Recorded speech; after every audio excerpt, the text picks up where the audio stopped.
Wow, sa inyong near future mga kapiksi, ayan na. Dito na nabibuild yung confidence nyo guys, no? Kasi pwedeng makakita kayo ng success, pwedeng magkaroon kayo ng mga small wins mga kapiksi. Ayan yung mga small wins na yun guys, over time, no? Kapag naiipon, nabibuild yung confidence nyo sa sarili nyo. Parang first time, nasasabi nyo, ganito pala. Second time, kaya ko pala. Third time, pwede pa pala, malayo pa yung mararating ko.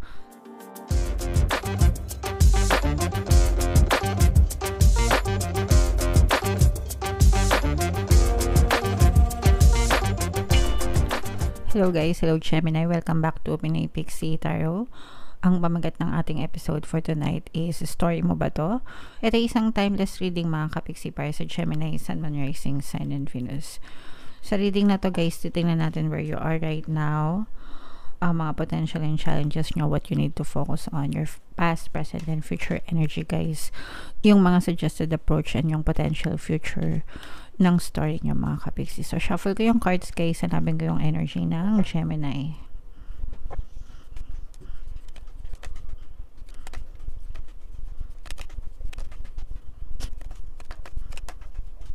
Guys, so Gemini, kayo in represent ng Queen of Swords sa ating spread. Ito yung combination ng positive and negative energy mga kapiksi. General reading lang, pwede mag-resonate, pwede hindi.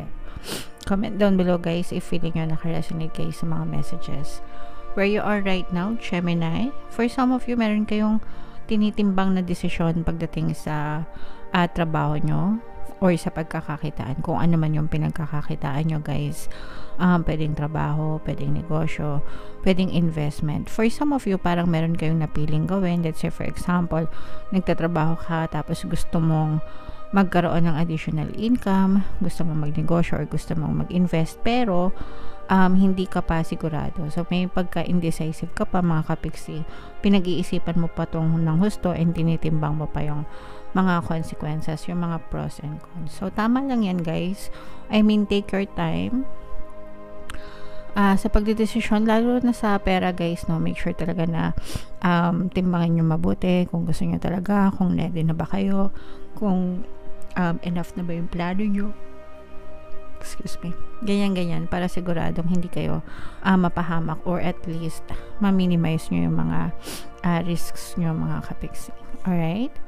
And then potential and challenges, yes, this is a no opportunity talaga, this is more on potential talaga guys, pero this is some sort of challenge din guys, kasi for some of you parang brand new sa iyo to, brand new experience, parang pwedeng wala ka pang masyadong kaalaman. So let's say for example, gusto mo mag-invest sa Bitcoin or sa cryptocurrency, so bagong bago siya, fresh na fresh siya sa'yo, ngayon mo lang nalaman yung tungkol doon, and then parang gusto mo makipagsapalaran mga kapiksi. So again guys, sabi ko nga, yung iba sa inyo may pagka-indecisive pa.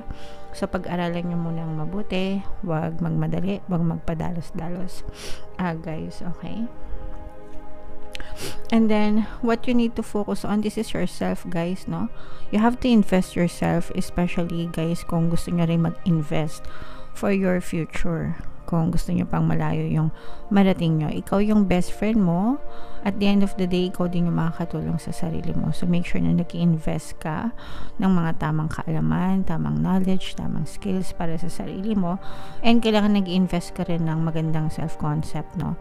So yung confidence mo, yung perception mo sa sarili mo, ganyan, dapat nag-i-invest ka rin doon mga kapiksi, kasi sabi ko nga guys, at the end of the day, ikaw yung best friend mo, ikaw din yung makakatulong sa sarili mo mga kapiksi. So iba yung may alam guys, okay? Alright. Your recent past guys, marami kayong problema sa inyong recent past, and kumbaga ito, parang ginagawa nyo to para para makabawi kayo dun sa mga pagdudusa na dinanas nyo, and pangalawa, para maiwasan nyo na rin, okay? Para maiwasan nyo na rin na ma-experience ulit yung mga paghihirap na dinanas nyo. Excuse me. So ito yung recovery and ito yung prevention din mga kapiksi, kasi medyo mahirap yung pinagdaanan nyo sa inyong recent past guys. Your greatest strength, success, guys. Hindi kayo tumitigil hanggang hindi kayo nagiging successful. Hindi kayo tumitigil hanggang hindi kayo nagiging tagumpay. Kumbaga, meron kayong reserves ng stamina, lakas ng loob, pagkilos, hindi kayo nawawala ng pag-asa, no? Kahit na may mga challenges or pagsubok, mga problema, alam nyo, nalilipas lang to. So, maganda yung perception nyo dyan, mga kapiksi. So, i-mind nyo to, guys, sa comment section ng mind success, mind tagumpay, mind victory, mind pag-usad, kasi yung iba sa inyo talagang hindi titigil hanggang hindi umuusad. Mind unstoppable energy, kasi yung iba sa inyo talagang walang makakapigil sa inyo, kundi kayo lang din, okay? So, ano yan, guys? Compliment, alright? So, i-go nyo yan, guys. I-push nyo yan.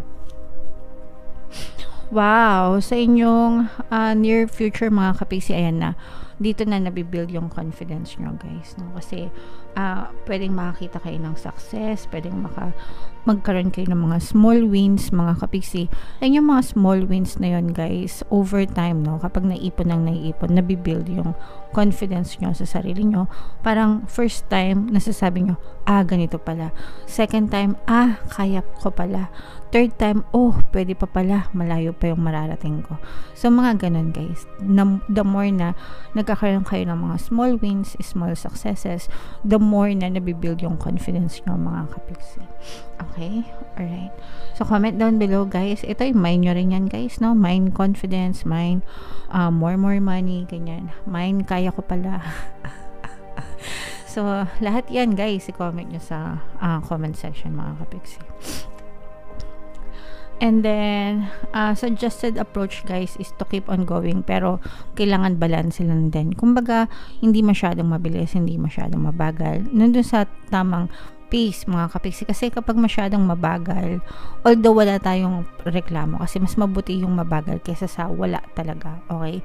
Pero syempre, the more na mas mabagal, mas matagal kang makakarating sa destination mo. Pag mabilis naman, sometimes may mga namimiss ka, diba?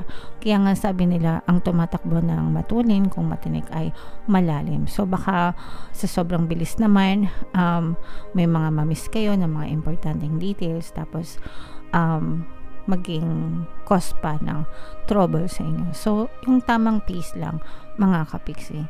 Hindi sobrang bilis, hindi rin sobrang bagal, mga kapiksi. Alright? Okay. And then, what you need to know, guys, ayan. So, mafulfill nyo din yung wish nyo, mga kapiksi. Kumbaga, dadating din yung time na makikita nyo na nagmo-move talaga yung buhay nyo according dun sa desire ng puso nyo, according sa gusto nyo mangyari, according dun sa pinagdadasal nyo, guys. So, these are answered prayers along with success, along with self-confidence, mga kapiksi. Kaya, ito, guys, i-mind nyo yan sa comment section, no? Mind, answered prayers, mind, dreams coming true, mind success, mind confidence, yan yung mga positive na energy for you, guys. And then, your hopes and fears, this is more on fears, mga kapiksi, kasi may mga challenges along the way, no? Kumbaga, parang sa daan lang, guys, minsan matatraffic ka, minsan may humps, minsan may banggaan, minsan may kung ano-ano pang diba, kapag nagbabiyahe kayo, kung ano-ano yung na-experience nyo, hindi siya smooth, hindi siya swabe, pero malalampasan nyo ito, mga kapiksi, okay? So, wag kayong magpadala, kumbaga, wag kayong sumuko dahil lang dyan sa mga ilang challenges na yan. Ang importante, take time, no? Yung, kapag dumadating yung ganitong panahon, diba, mag-pause kayo, pahinga ng konti, recharge, ganyan, and then, yung mga lessons, may mga lessons yan. So, pag-aralan yung mabuti, mga kapiksi. Alright? And then, yung potential future nyo, guys, just keep on going, mga kapiksi, no? Yeah, so, for some of you guys, parang mai-in-love kayo dito sa, you will find happy emotions. Yan, parang happiness dito sa ginagawa nyo, mga kapiksi, and parang makikita nyo na, marirealize nyo na, okay, ito pala yung gusto ko, ito pala talaga yung para sa akin, ganyan. So, you will realize na you will live your dream life, mga kapiksi, and itong dream life na to talaga, ito yung, kumbaga, nakatago sa dibdib mo, no, na eventually sa wakas may experience ko na rin siya. Alright, so very nice, very smooth reading, Gemini, very consistent yung positive energy, kaya comment down below, Gemini, if naka-resonate kayo, and sabi ko nga guys, i-mind nyo yan sa comment section. Okay, so tingnan natin yung additional na mensahe sa inyo, Gemini. Shuffle ko to guys. Habang shuffle ko to, panoorin nyo muna yung video natin regarding sa ating paano mag-manifest ng abundance video course. Kapiksi, sawa ka na ba sa mga struggles at hirap sa buhay mo? Masipag ka ba at masikap sa buhay ngunit hindi ka pa rin umaasenso? Ilang beses ka na bang nag-attempt magnegosyo at mag-invest pero palagi ka pa rin nalulugi? Sa pagkakataon na ito ay maaaring may subconscious beliefs ka na nagiging balakid sa iyong pag-unlad at pagyaman. Introducing, paano mag-manifest ng abundance video course. Dito ay matututunan mong ma-overcome ang mga balakid mo para tuluyan ka ng umunlad, umasenso, sumagana, maging matagumpay, successful at maswerte sa iyong kabuhayan, pera, trabaho, negosyo, salapi at kaperahan ng bonggang-bongga. Dali, mag-send na ng email sa pinoypixie@gmail.com at simulan na ang iyong pagyaman ngayon. Alright. So, sabay-sabay tayo guys magpayaman ngayon 2024. Mag-avail na kayo ng course guys kasi sobrang ganda talaga niyan. And good news mga kapiksi, dahil ngayong April, magbibigay tayo ng 200 pesos na discount sa lahat na mag-avail ng course guys. Kaya mag-avail na kayo mga kapiksi. And meron din tayong email coaching, Manifest Your Desires Using the Law of Attraction.